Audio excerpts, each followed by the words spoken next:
All right. So we're getting ready. All right. Not a problem. Hello, everybody. This is Dr. Cassandra Bradford, and you're watching Business First with me, Dr. Cassandra Bradford. And I am so super excited about today. I have my very, very good friend from Atlanta, Georgia, on this podcast. Bridgette Renay, I'm telling you guys, I have talked about her so much. You guys probably heard me talk about her, about time management, about her books. I think I bought, I don't know, 10, 12 books for her from her. And I've been waiting on the sequel.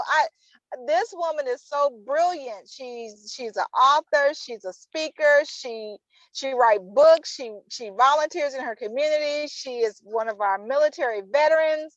I can't talk enough about her. She has the heart of gold, and she is my friend, Bridgette Renay. Hey, lady, how you doing? Hi, wonderful. Wow, thank you for that.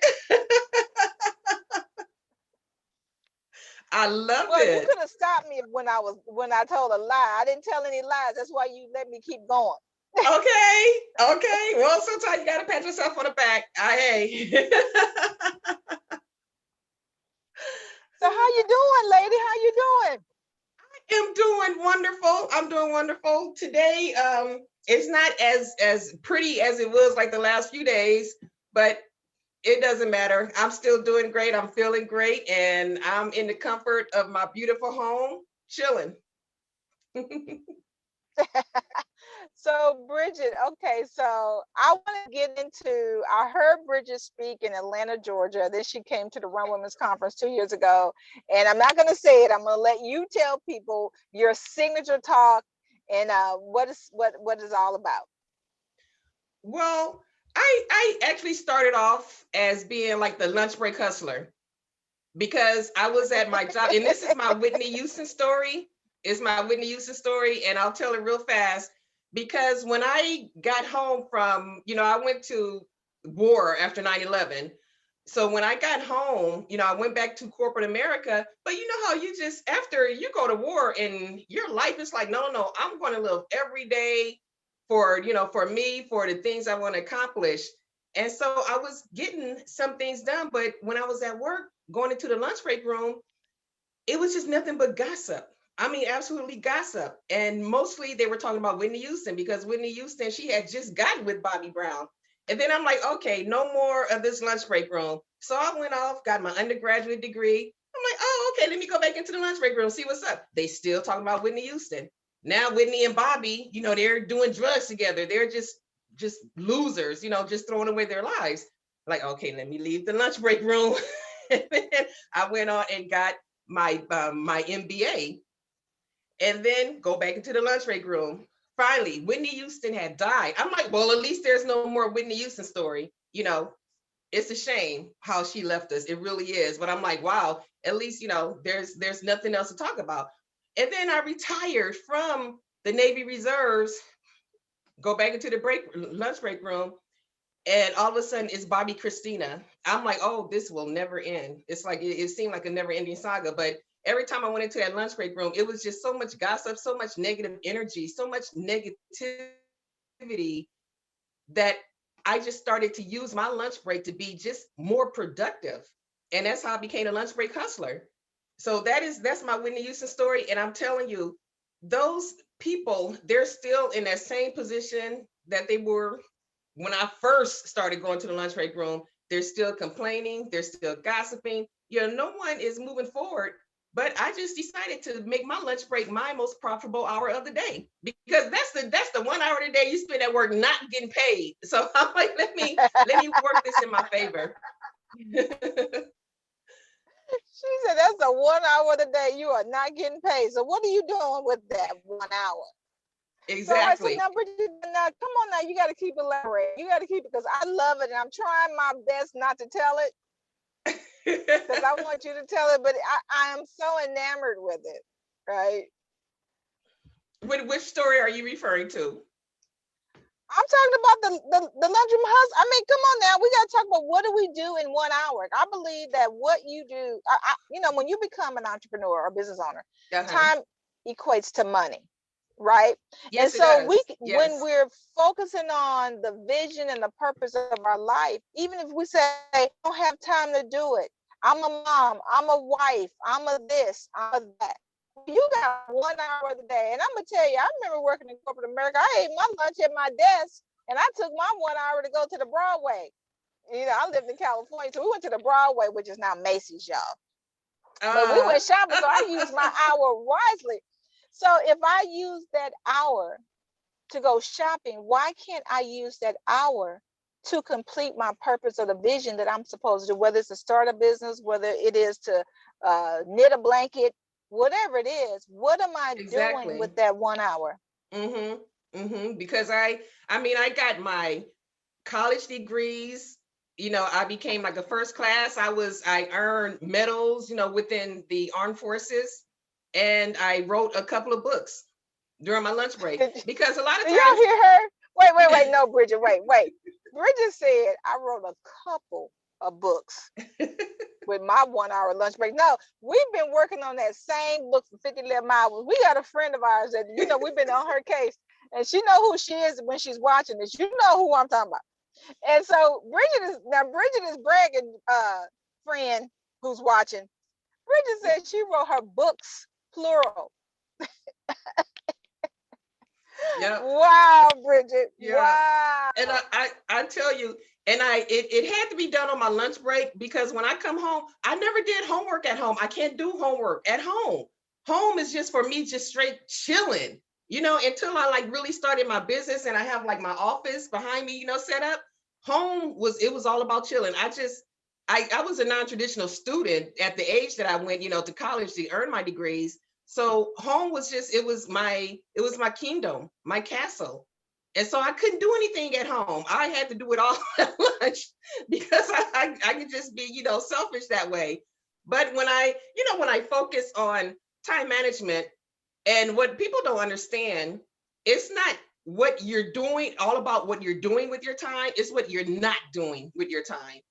Because it's all about those time wasters. When you get rid of those time wasters, you'll see how just much more at an advantage you are. So, and there are quite a few things on that list of time wasters, but I'll just talk about a few of them. And one of them is like waiting for inspiration. People sit around like if I get stuck, in a chapter in my book, and I don't go into like this place where it's like, oh, you're just stuck for words, but not. You sit there and you come up with the words. It's like, where this chapter is going, come up with the words. A lot of people like to use that excuse that they're waiting for inspiration, but that's an excuse. And then another one is worrying about what people will say. Can you imagine how hellish life would be if we imagine, just thought about everything everyone is saying about us? And here's the thing, people can say so many things about you. If you allow it to affect how you are, your behavior, guess what if they change their mind the next day? Are you going to change? So why are you worried about what other people will say, what they think about you? I can imagine a lot of people, talk about me behind my back, especially when I was in corporate America, because when I became an author, and when, they see like my website and all, hey, I got a nice life. I really do. I mean, I have a lot of fun. I meet great people. I involve myself in all kind of interesting things. I'm, volunteering, and I meet great people, and I go to great places, and I do a lot of traveling. And when they see that, it's sort of like that little corporate celebrity like feel. But what they didn't realize is that I'm an introvert. I don't feed off of other people like that. I can just be by myself all day and won't have a problem with it. Just be straight chilling. But they seen me as like this person who got so much going on that, oh, I'm too good to be talking to you. It's like, no, it's not that. I'm an introvert. I don't need to talk to you. I mean, I'm not feeling it. Whew. I have I'm life. so glad I she's not an have introvert when friends. she's around me. Oh, I'm so glad she's not because Bridget is fun. She's smart. She Yes. talks. Yes. And I'm not that way with everybody. I gotta really know you, like understand you, where you're coming from, and just sort of like have like the same mindset. I don't just roll with just anybody. That's just not my style. Mm-hmm. So Mm-hmm. yeah. And I don't worry that people say things about me, because I know it's like, hey, I'm an introvert. I don't need for, these strangers. I don't need for them to be around me. I don't need to be, so focused on what people are saying. And another time waster is complaining. If you're just sitting around complaining about everything that's going on in life, how are you going to get things done? When are you going to get things done? And trying to please other people, pleasing everyone but yourself. That is just such a waste of time. I don't understand how people wake up in the morning and do that. I really don't. And here's I a think big some one. people here. I think some people now I can understand because I have my moments where I just need to get it out, and then once I hear myself. But see, my thing is I surround myself with people who are problem solvers, and most successful entrepreneurs. Okay, Cassandra, you having a meltdown, but this is what you're gonna do. Come on, I know you got to have a plan because you've done all of this doggone complaining. And Bridget probably said that to Yeah. me, y'all. I'm just gonna go and say it. Okay, now what you gonna do, Cassandra?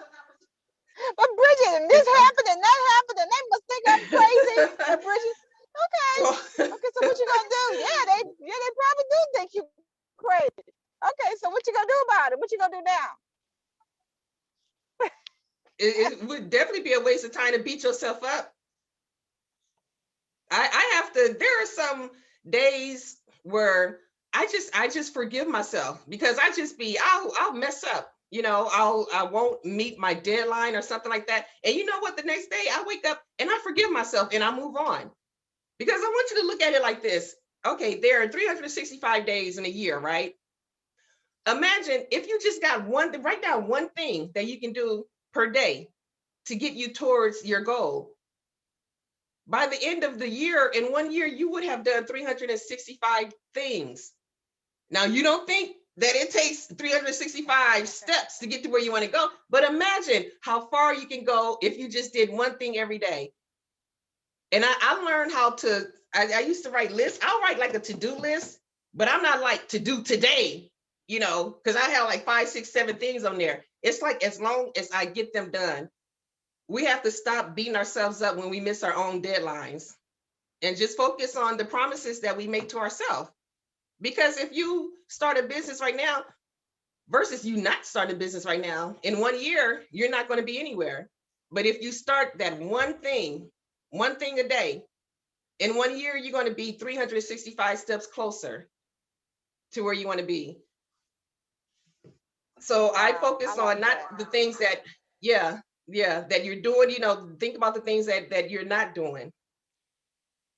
I like that. So that's how, yeah, I yeah. need to forgive myself today because I was mad about not meeting the deadline yesterday, and I'm like, today my thought was supposed to be on something else, but Yeah, exactly, exactly. person Tomorrow B it can be didn't. about that something else. Yeah, but person B didn't give me the baton so I can run to be able to pass it to the next person.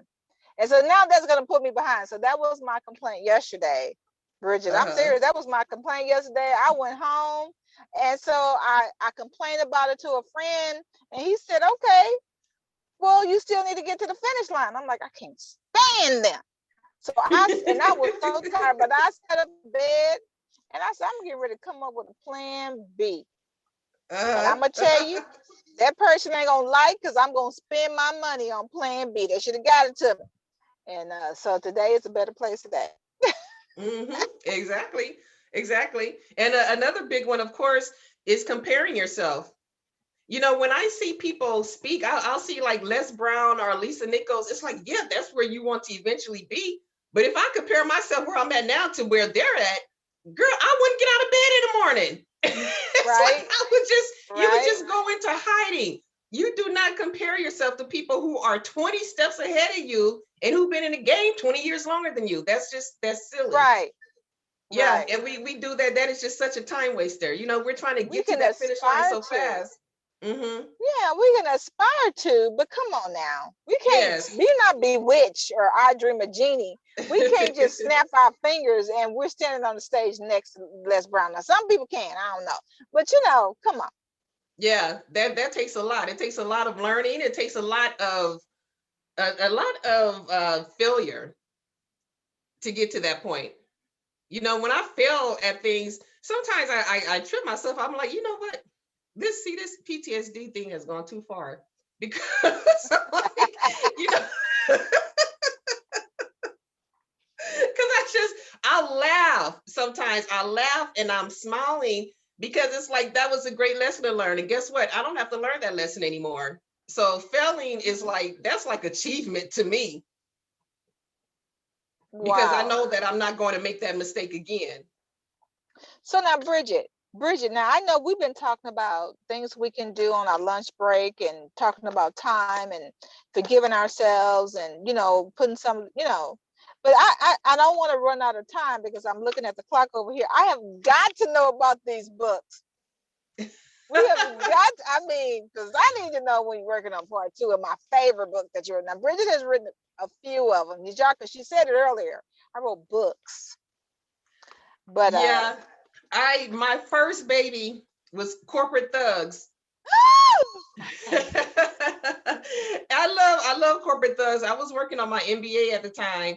And I'm like, well, all these corporations, they're nothing, they're no different than street thugs. It's like they're just corporate thugs. And so I wrote my book based on that theory.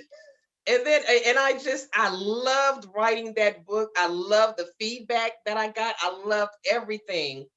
And then I went on to write LLP, Lust, Lies, and Propositions. And that was still based around, a corporate atmosphere as well.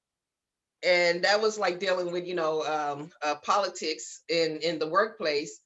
I enjoyed working on that one because I think that was when, oh, I remember, I think Bill Clinton came out here to Atlanta to do something for Hillary Clinton when she was running for president. And I remember being in that environment and how it made me feel and like being able to like sometimes when you see like a politician on television, they're so poised and all of these things and so articulate. But when you see them in person, you're like, oh my God, they are just so full of shit. And it just amazed me how they can be, when you see them in person because all that other stuff, the cameras, the lights, and everything, the speech writers that they have, all of that is away. They don't have that benefit when you're seeing them like right there in person, and it's just amazing how that works. For seeing people what they are, and it makes you realize that I'm not saying that anybody can be a politician, but they are no better than us. Anybody that you see on television is absolutely no better than you. Doesn't matter how much money they have or how much, talent, they still are no better than you. And I learned that lesson. And that's a very important lesson to learn because it allows me to, not trip when I fail. It allows me to keep moving, to keep going forward. When you see those people who are just on just such a higher level, and then you realize, wow, that person, they're no different than me. So that's a great lesson I learned. and And you when know what, Bridget? yeah, I mhm, think we could also attribute that from living in Los Angeles, being amongst movie stars and celebrities, that we didn't make a big fuss over them. mhm, They were just regular people to us. yeah, And Californians, I think they can relate to that more so, because we just, we're like, hey, they're just regular people, and exactly. and like you said, sometimes you have these ideals about people, and you go, they're just their heartbeat just like mine. I mean, they're just, they lick their lips just like me, you Hmm. know, and Yeah, they're human, exactly. and they're just They just lovely happen to people. go to Hollywood and get the part. I went to high school with Daryl Strawberry. When I first 10th to 11th grade, I went to Linwood High. I went to high school with Suge Knight. And oh my goodness, Suge Knight, he was like the sweetest guy. He was just so sweet. He wasn't like the That is most just popular. not an He wasn't adjective that I thuggish. expect. Yeah, it was, I mean, it was just awesome seeing him, transition to who he was. And then he became like this super thuggish type person. I'm like, wow, that is not the person I remember. It's like, I don't think that I would want to get to that point where I would change like that. Then when I transferred to Crenshaw High for my senior year, and that's where Daryl Strawberry, he was like the big thing around that time then. And look what he did with his career. I'm like, wait, why am I going to high school with all these popular people who become losers, in life? Like that, yeah, something. I'm like, oh, I don't know. I don't know what the message is behind that. I really don't. But it kind of So, trips me out. The two most popular people that I went to high school with turned out to be pretty big so losers. Bridget, tell us. So Bridget, tell us what you're working on. Tell us I what am you're working working on. on, well, actually, right now, I am working on, because, I had to pivot after COVID. I had to pivot and take my business online. So I'm still working on like my online courses. But I have some people who are like my beta testers. They are the Walking in Authority Teen Council here in Clayton County. And there's the students like I say 13 and 19. And what I do, like every other Tuesday, we have like a Zoom, and I teach them leadership skills. And that is just, Wow. it's, yes, it is just, it's so much fun. And the response I'm getting is just, it's so much fun. And the people that I'm meeting, they're hearing about me. And you do these things like on a small level, a small scale, and people notice, they hear about you, and they introduce you to other people, and you get introduced to other people, and it piles on. And that's where I'm at right now. I'm meeting so many people who are in the position to like really lift my business, my career. And I'm also working on my third novel. I've written two business books, but this book I'm working on now is going to be my third novel. Not really sure about the title, because I'm not really excited about the title right now. The working title is From Mama's Lips to God's Ear. And it's all about the healing relationship between mother and daughter. Because as Black women, and let me not just say Black women, we have like a history, we have like generational cycles of mother-daughter, just horrible relationships. And then, goes from generation to generation. And sometimes you have to be that brave person to do whatever it takes to stop that cycle. And I did that like about 3 years ago. I did that, with my mom. We had the absolute worst relationship. And right now we have the absolute best relationship.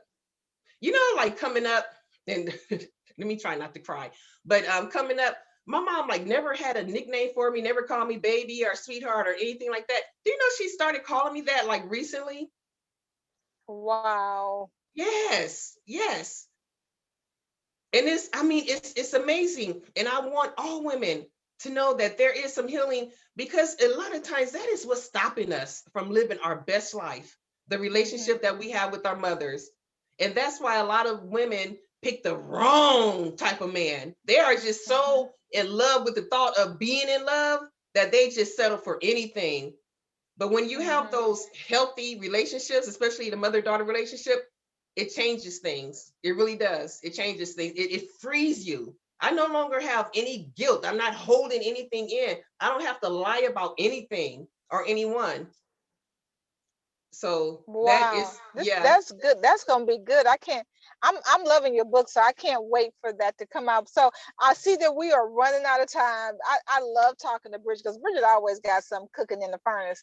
So Bridget, tell people how they can reach you, because I'm loving these videos you've been putting on LinkedIn and every place. I'm like, I'm gonna talk to my friend Bridget about these videos. You've been because I Yeah, I have a lot of fun doing that. I have a lot of fun. I love it. Well, I am at www.bridgetrenay.com, and that's spelled BRIDGETTRENAY.com. And I noticed, Cassandra, you do like everybody does and put an E at the end of my name. I'm I don't sorry. know why everybody does that, but yeah, That there's was no my E. assistant. I'm gonna blame my assistant. Oh, okay, okay. All right, Probably your me. It was assistant. probably me. Okay. It was probably me. Or you can email me at contact@bridgetrenay.com. Wow. So you guys, you are talking to one of my really, really, really good friends, Bridgette Renay. And I get to talk to her all the time. I mean, we don't talk often, but when we do talk, they are powerful and they're meaningful. And I'm telling you, you got to get you a good tribe, y'all. I got me one. So y'all can't be in my, now wait a minute now. Don't be trying to get in the in club. But listen, I have run out of time. I'm Dr. Cassandra Bradford, and you're watching Business First. And listen, I want to give a shout out real fast before I end this podcast. You need to register for the Run Women's Conference happening on July 17th. This year, we will be at the new Texas Rangers field. Yes, we are Wow. on the field with the Jumbotron. This year, I don't have to worry about who my sponsors are, any conflicts. Y'all don't even understand, y'all. When you putting on conferences, we deal with so much stuff, y'all. But this year, I am so excited. I couldn't even sleep last night, Bridget. That's one of the things I'm like, I got to get this done. This got to get done. This got to get done. And this year we're going to have 500 youth at the new stadium. I'm trying to I got to go get my hair done for the conference. I'm going to conjugate my verbs this year, y'all. But listen, I have run out of time. You guys have been listening to my great friend, Bridgette Renay, author, speaker, coach, just smart for no reason smart. So that's who I surround myself around, people who are smarter than me, to give you guys the illusion that I'm smart too. So listen, I've run out of time. You've been listening to me, Dr. Cass, and I'll see you guys at the top. Bye. Bye.